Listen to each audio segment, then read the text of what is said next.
सो गए हो गंगू? नहीं ताया। फिर धूप में क्यों पड़े हो? चारपाई को घसीट कर छांव में कर लो। अच्छा ताया। और गंगू एक अंगड़ाई लेकर उठ बैठा। चारपाई घसीट कर उसने चामन के दरख्त के नीचे कर ली। इसकी नंगी कमर पर नंगी चारपाई के बांध के निशानात चुभ गए हुए थे। हाथ से कमर को मलता वो दोबारा सुस्त सा चारपाई पर लेटता हुआ कहने लगा, आ बैठ ताया। ताए ने एक दफा सर ऊपर करके जामन के दरख्त की तरफ देखा। जामनों का नीला रंग ताए के सारे बदन में चमक उठा और फिर वो एक खुमार का भरा हुआ चारपाई पर बैठ गया।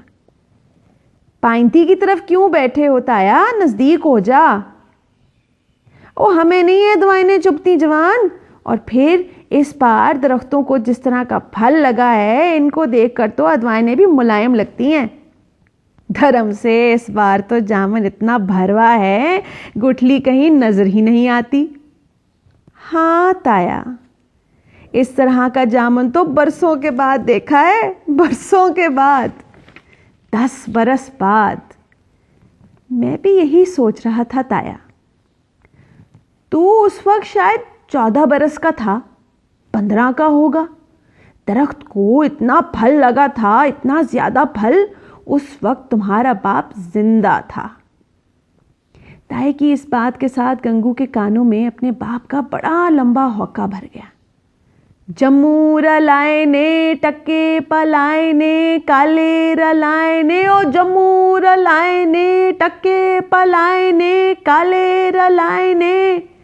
और साथ ही गंगू के बालों में गुदगुदी हुई, जैसे कोई अपनी पतली पतली उंगलियां इसके बालों में फेरता हो, इसको बेदार कर रहा था। गंगू ने बिदक कर सरहाने की तरफ देखा।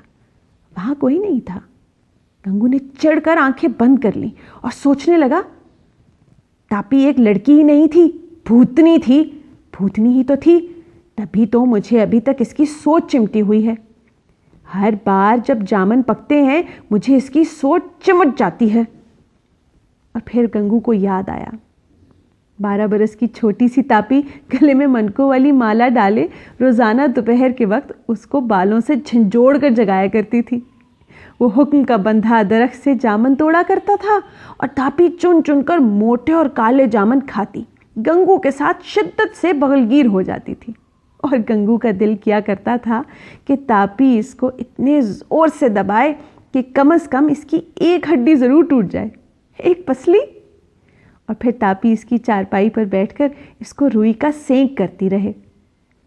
गंगू अपनी यादों से घबराकर अपनी चारपाई से उठ बैठा। क्या हुआ? ताए ने पूछा। शायद किसी पिस्सू ने काटा है ताया, गंगू ने बेख्याली से कहा और बांध के शगाफों में देखने लगा। आजकल पिस्सू कहां से आए? इतनी लू में भी पिस्सू कहीं ठहरते हैं? मालूम नहीं फिर क्या था ताया, गंगू ने कहा और तवज्जो हटा ली। दरख्त के करीब पड़े गड्ढे में पानी पीकर वो दोबारा चारपाई के बाजू पर आ बैठा। गंगू की एक आह इस तरह निकली जैसे इसकी जवान कमर में थोड़ा सा खमीदापन आ गया हो, और वो दोबारा चारपाई पर जा पड़ा। तापी के बाजुओं की तरह तापी की यादों ने गंगू को जोर से जकड़ लिया और गंगू का दिल चाहने लगा कि कम से कम इसकी एक हड्डी जरूर टूट जाए, एक पसली। तापी गंगू की चारपाई से अदवाइन खोल कर कहा करती थी, गंगू ये रस्सा लेकर मुझे झूला डाल दे। और झलिए, कभी जामन के दरख्त पर भी झूला डाला जाता है? तुम डालो तो सही। डालूं किस तरह? जामनों की टहनियां बड़ी कच्ची होती हैं। तुझे क्या, अगर बाजू टांगे टूटेंगी तो मेरे ना, तुम झूला डाल दो। मुझे तुम्हारे बाजुओं का फिक्र नहीं, तुम खुद सोचो मेरे जामनों का कितना नुकसान हो जाएगा। और इस बात से तापी चिढ़ जाया करती थी। और फिर गंगू इसको बाजुओं से पकड़कर बड़े झूलने दिया करता था और कहता था, बस झूले पर भी यूं ही झूलने आते हैं। तापी जब काफी तंग आ जाती थी तो गंगू इसके साथ एक शर्त लगाया करता था कि अगर तापी इसको आड़ुओं वाला गीत नहीं सुनाएगी तो गंगू इसको मजीद झूलने नहीं देगा। सुनाऊंगी सुनाऊंगी, खुदा के लिए सुनाऊंगी। तापी जब ये बात कई बार कह लेती थी तो गंगू इसके बाजू छोड़ देता था और फिर तापी बड़ी मस्ती में गाया करती थी। आड़ू आंदा बूटा सा पानी दे दे पालिया, आड़ू आंदा बूटा, आड़ू आंदा बूटा सा पानी दे दे पालिया, आड़ू आंदा बूटा। और फिर तापी अपना गीत दरमियान में ही काट कर कहती, भेड़िया तेरे जामन तोते कुतर गए, वो देखो। गंगू जब घबरा कर जामन के दरख्तों की तरफ दौड़ता, तापी चुल देकर उसे भाग जाती और भागती भागती कहती, एक मुंडे नू झुटाया उठ घोड़े लाया, एक मुंडे नू झुटाया उठ घोड़े लाया। 10 बरसों की इन यादों ने आज मालूम नहीं किस शिद्दत से गले लगाया। गंगू के दिल की कोई रग टूट गई और गंगू की आंखों में पानी आ गया। गंगू सोचने लगा, तुमने जुल नहीं दिया था तापी, मैंने सच ही कहा था। मेरे जामन तोतों ने कुतर लिए और तुम्हारे आड़ू लोगों ने खा लिए। और फिर गंगू एक एक बात इस तरह गंगू को याद आई जैसे इसने अपने दांतों से जामन की गुठलियां चबा ली हों। तापी के वालिद ने गंगू के वालिद से हामी भरी थी कि वो गंगू का ब्याह तापी से कर देगा, मगर जब तीसरे बरस गंगू का वालिद बीमार पड़ गया और गंगू ने ठेके के लिए जमा किया हुआ रुपया कमबख्त बीमारी पर लगा दिया और जब इस बरस गंगू जामनों का ठेका ना ले सका तो तापी का वालिद ज़बान से फिर गया और इसने तापी को कहीं और ब्याह दिया। गंगू इस तरह के सोचों में जामन की गुठलियां चुबा रहा था कि ताया चुपके से चारपाई के बाजू पर आ बैठा। गंगू चिढ़कर सोचने लगा, आज ताए को क्या हुआ है? अपने जामनों की रखवाली करने की बजाय आज ये मेरी चारपाई के इर्द गिर्द चक्कर लगा रहा है। एक बात करनी थी तुम्हारे साथ।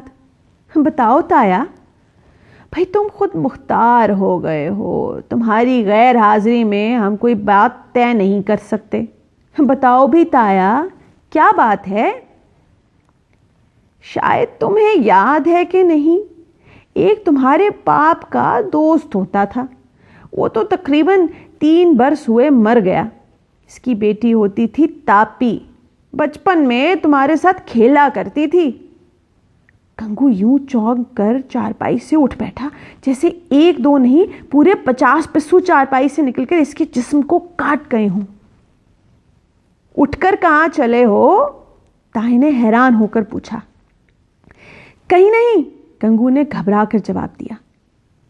तापी के खावंद का इस मर्तबा कहीं काम नहीं बना, बड़ी दूर से चलकर आया है और कहता है कि इसी ठेके में मेरा हिस्सा भी डाल दो।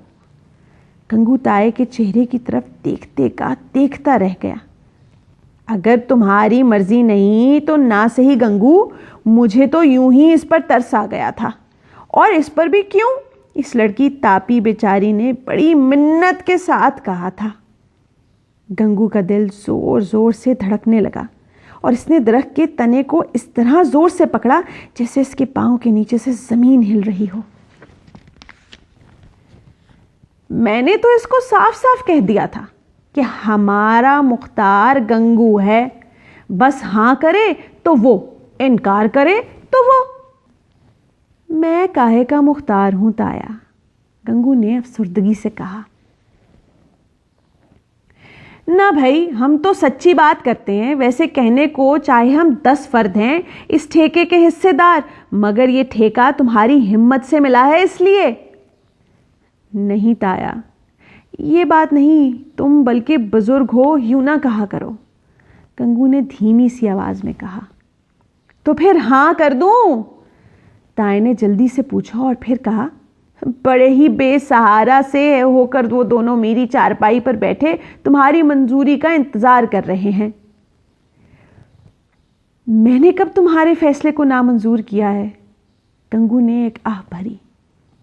तापी सच्ची कहती थी कि अगर गंगू मुख्तार है तो वो मुझे इनकार नहीं करेगा। ताए ने जरा बहादुर बनकर बताया। अच्छा? गंगू हैरान हुआ। लो, शायद वो इधर ही चली आ रही है, देखो तो सामने वही है ना। ताए ने गौर से देखा, इसकी बूढ़ी आंखें और सिकुड़ गईं। तापी नजदीक आ पहुंची थी। ताए ने पहचान ली और चारपाई पर बैठा बाजू आगे करके तापी को बुलाता कहने लगा, आजा कुड़िए आजा, मैंने कहा था ना कि गंगू तुम्हें इनकार नहीं करेगा। तापी नजदीक आ गई और गंगू की तरफ देखती ताए से पूछने लगी, भला ताया, गंगू को मेरा नाम याद था? तुमने याद करवाया होगा। तुम भी क्या बातें करती हो, बचपन में तुम अकेले खेलते रहे थे, एक थाली में खाते रहे, ये बड़ी जिदें किया करता था तुम्हारे साथ, ताया ने प्यार से कहा। सच ताया? और तापी ताए के घुटनों के करीब चारपाई के नीचे जमीन पर बैठ गई। चारपाई पर बैठ कुड़िए, जमीन पर क्यों बैठी हो? ताए ने हलीमी से कहा। चारपाई का बांध चुभता है। मालूम नहीं ऐसा क्यों गंगू के मुंह से निकल गया। इसकी आवाज में प्यार भी था और नाराजगी भी। तापी ने एक बार चमक कर गंगू की तरफ देखा और फिर आहिस्ता से ताए को कहने लगी, सच ताया, गंगू मुझे बचपन में बड़ा ही चढ़ाया करता था, मुझसे बड़ी शर्तें पूरी कराया करता था। कैसी शर्तें? और तापी सोचने लगी, फिर सर नीचे करके कहने लगी, मुझे इतने झूलने देता था कि मेरा सर चकरा जाता था और उस वक्त तक मुझे नहीं छोड़ा करता था जब तक मैं गाने का इकरार नहीं करती थी।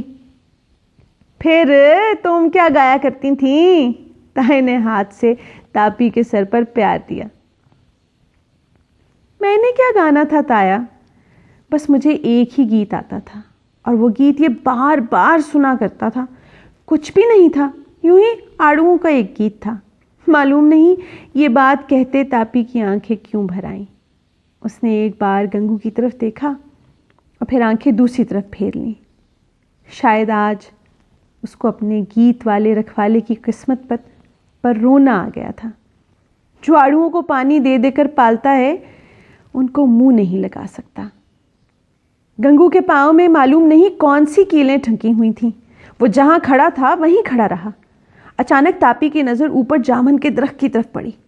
5-6 तोते एक टहनी पर बैठे हुए थे और जामुनों को कुतर रहे थे। तापी जल्दी से उठकर तोतों को उड़ाने लगी। गंगू के दोनों बच्चे जो दरख्त की दूसरी तरफ एक चारपाई पर सोए पड़े थे, उठ खड़े हुए और आकर गंगू की टांगों से लिपट गए। गंगू एक आह भरकर कहने लगा, रहने दो तापी, क्यों तोतों को उड़ाती हो? जामुन तो अब कुतरे ही गए हैं।